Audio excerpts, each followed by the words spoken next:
Introduce him. This guy, we met in Cincinnati October 7th of last year. In Cincinnati in the house?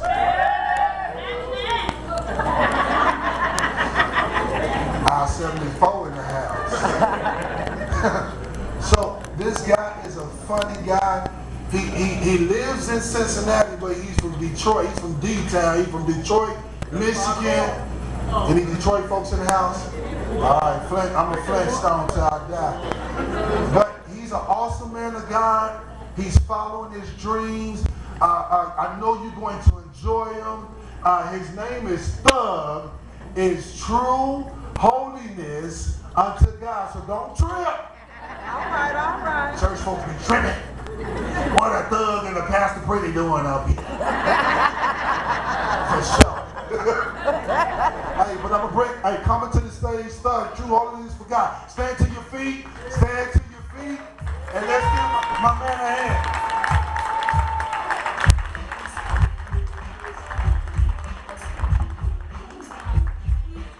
Something that town. What's up? Get that going. What's up? Come on. Something that town. Huh? See, this is how we used to do it back in the day. Yeah, that's all right. That's all right. Then when you really want to get out, you flap your leg. Flap your leg. All right, hey, cut that. How everybody doing? I'm Thug, true holiness under God. I don't just go around telling jokes. I'm also a deacon. And me and my wife, we have a ministry where we mentor troubled teens. So you got to mentor them. You got to talk to them because you got to let them know that your belt is for holding your pants up and not holding them down. It's the first time I see because I came up in the 70s. You better not be wearing your pants down here. You better pull them pants up. The pants cost $5. Ladies, lovely ladies, give yourselves a hand. With your beautiful selves. You know, I mean, I admire you ladies because you can do things us men can't do. I mean, you can compliment each other. When you see each other at church, you can compliment each other. You can greet each other with a kiss. I know what you do. I've seen you do it. My wife do it all the time. See, we can't, as men, we can't do that. We can't greet each other with a kiss. I can't walk up to you and say, hey, for sure, man, I'm bloated and I'm starting to cramp. And come to the bathroom with me. My pants is riding up on me. We can't do that. We gotta go, fellas, we gotta go through all this. We gotta be in shape when we greet. We gotta go through all this.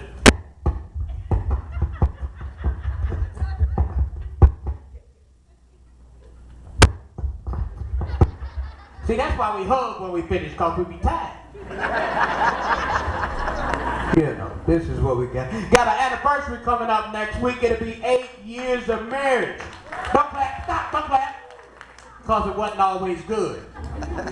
It wasn't always good, My wife is always, and fellas, you married me, and y'all know what I'm talking about. When your wife started asking you to do stuff that you just don't want to do. Like, look at me. Hold me. Listen to me. Stuff like that. I remember one time me and my wife, because we wasn't always saved, me and my wife got into one of these Ike and Turner knockdown drag-outs in the restaurant. And excuse my language, because she gonna tell, I'm in the restaurant trying to enjoy my meal. She gonna tell me, I want to eat too.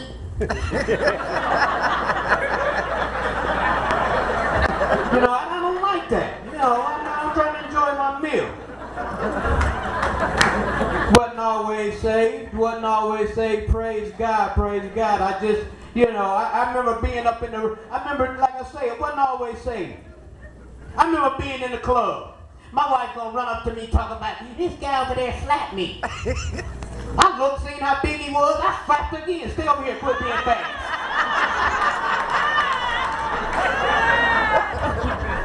Wasn't always saved. Used to be on drugs. I ain't scared to admit it. Used to be on drugs, but over 20 years clean.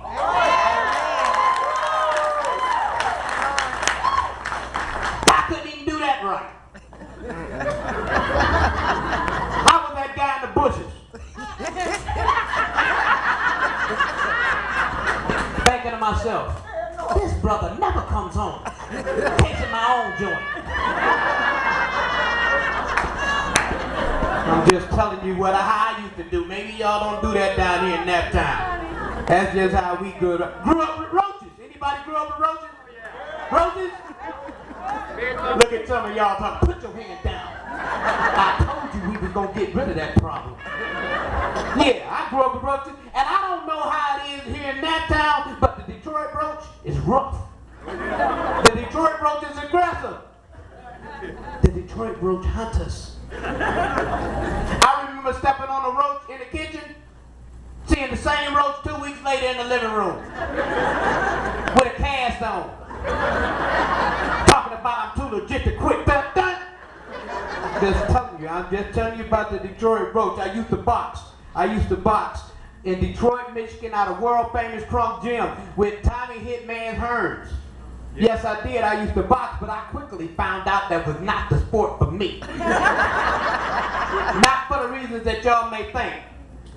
Because I didn't like how they used to introduce me at my fights. I didn't like how they used to introduce me.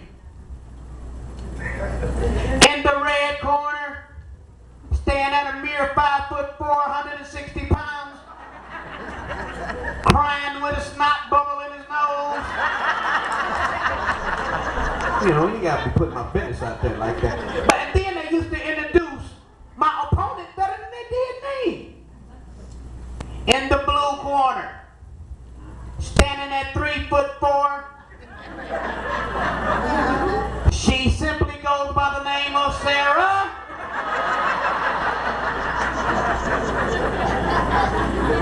Yeah, being from Detroit, I've been shot at, I've been stabbed, I've been robbed. I tell you, them little girls can be rough. But they all speak to me now. Me and my wife in Detroit, smelling good, looking good, pop your collar. Romantic restaurant. Welcome to McDonald's, may I help you please? See, I'm a romantic, you can get cheese on that boo-boo. That's how I roll, that's how I roll. I don't know, I like this. You know, I came up in the 70s. No, young people, I was not a slave. But I came up in the 70s. You know, I came up in a time where, you know, where they didn't have the Amber Alert. You know, if you got lost, you was just lost. And even if they did have the Amber Alert, my mother would have been using it to network. You know, Keno game over here. No, that's just the black bingo. Room for rent.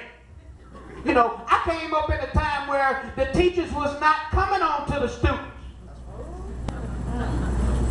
Well, it was at one time, but they fired him. But what I'm saying is, I'm just saying that this is real, and y'all know it's real. And y'all know it's real. They wasn't doing this back then. But I mean, I love y'all came down here, they treated me, you know, I like to give a shout out to my man FOSHO. He treated me good, and what is it, OCC? Yeah, give yourselves a hand because, you know, it was a beautiful thing. And you know, like I said, I've been married for 8 years, going on 8 years, and it wasn't always good, you know. And you know another thing what I didn't know? I noticed y'all don't have guys on the on and off ramps down here with the signs. Do you got them? Yeah, because I'm going to tell you again, in Detroit it's a little different than here. The guys in the on and off ramp, you know, I stop, you know, and the guys in front of the stores that won't change. Yeah, I mean, and I know everybody ain't got their blessing yet. I know it. I was walking in the store, the guy say, "Bro, can you get some change?" I said, "Bro, I ain't cashed my check yet." He said, "Hold on, I can cash that for you." Charge me 5% on the dollar. I don't know. I don't know. You know, and if you can notice, the good Lord have broke me off a little unfairly. I'm a little undersized, and I get emotional when I say this. I'm short. Yeah, you can see my feet on my driver's license.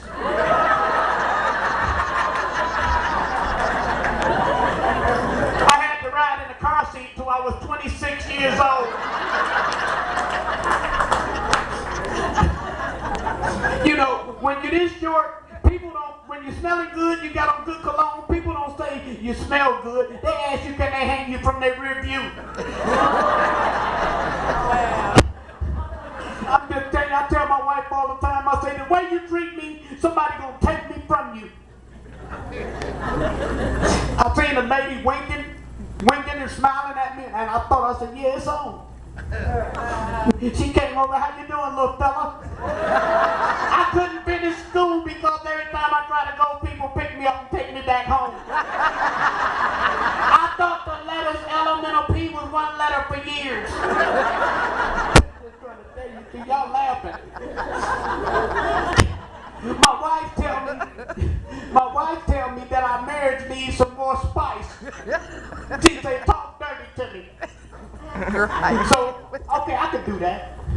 So I took her in my arms, licked my lips, get my LL on. I said, the kitchen, the bathtub, your feet. I'm just saying this because I'm a romantic. This is what I do. I love my wife. My wife tell me, I say, baby, when we got married, I said, baby, I may not be able to afford you that beautiful home, a nice home. She looked me with a tear in her eye and said, baby, I would live in a cardboard box with you. This is what she told me. Made me feel good. Now that God blessed us with a house, let me in. It's cold out here. Can't never make up your mind.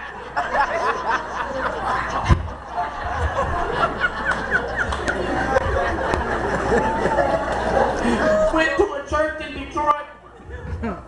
Went to a church in the hood in Detroit. And as I was walking in, the ushers had metal detectors. Yeah. So I asked her, I pulled her to the side. I said, you got a weapons problem in the church? She said, no, pastor just want to make sure ain't nobody bring a change in.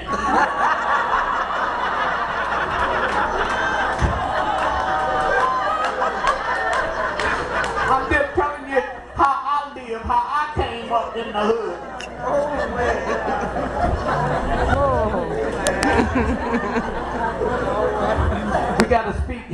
We gotta speak to our youth. I mean, we just gotta speak to our youth. We gotta educate our youth. You know, because they don't know. You know, this generation, they out their minds. Some of them. They out their mind. They really don't know, because one of my little homies came up to me and said, you know, I hadn't seen him in a while, and I said, bruh, you know, because we had to.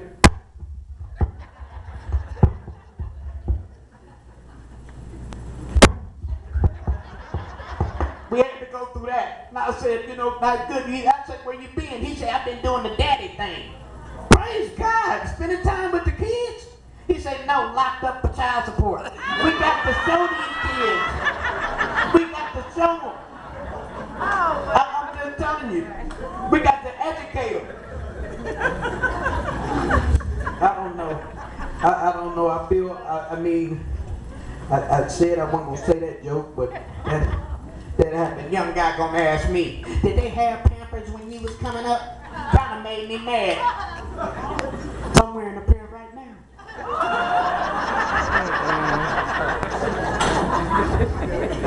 I'm just saying. I don't know, but you know, I mean, I've had a beautiful time down here, and y'all received me with love, and I thank you. Give yourselves a hand, because you all look good. And I was kind of nervous, you know, and to keep it real, I was kind of nervous because, you know, I'm from the hood. I wasn't always saved. I didn't always hang around saved people. So I'm thinking, this brother finna get me down here and take every $6 I got. You know what I'm saying? So, you know, and that's just to keep it real, but, you know, he showed me love, and, I mean, he got me feeling like I'm cat, doggy, dog or somebody. You know, and he made me feel good, and y'all have made me feel good with the love and everything. So, you know, and I hope we can do this again, because this is a real beautiful thing. And like I said, me and my wife don't only go tell jokes, you know. She's my manager, and she supports me. She, everything, you know, I want to do, she's down with it. And we, like I say, we mentor to troubled teens. You know, you got to teach them, because a lot of these troubled teens, you would be surprised at how it's not their fault. You know what I'm saying? The parents, some of their parents is, I don't know what kind of weed they was smoking. You know, I don't know, because you know now you gotta go get your weed, then you gotta go get a cigar, then you gotta go get your razor blade. See, I grew up in a time where you just smoke regular weed. You just go get you some tops and roll your weed up. That's the kind of time I came in. You know what I'm saying? So all this y'all doing is extra. You know what I'm saying? By the time you do all that, I don't even want to get high no more.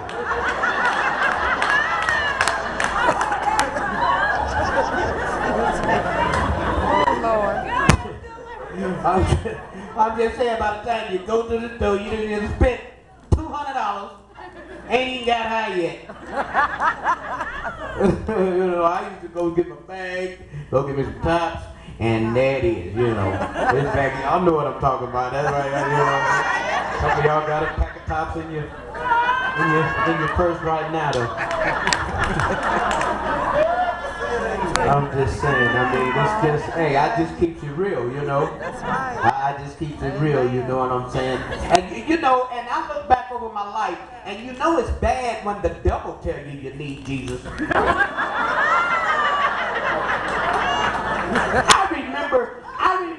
I remember the conversation like it was yesterday. The devil called me into his office. He said, son, we're gonna have to let you go.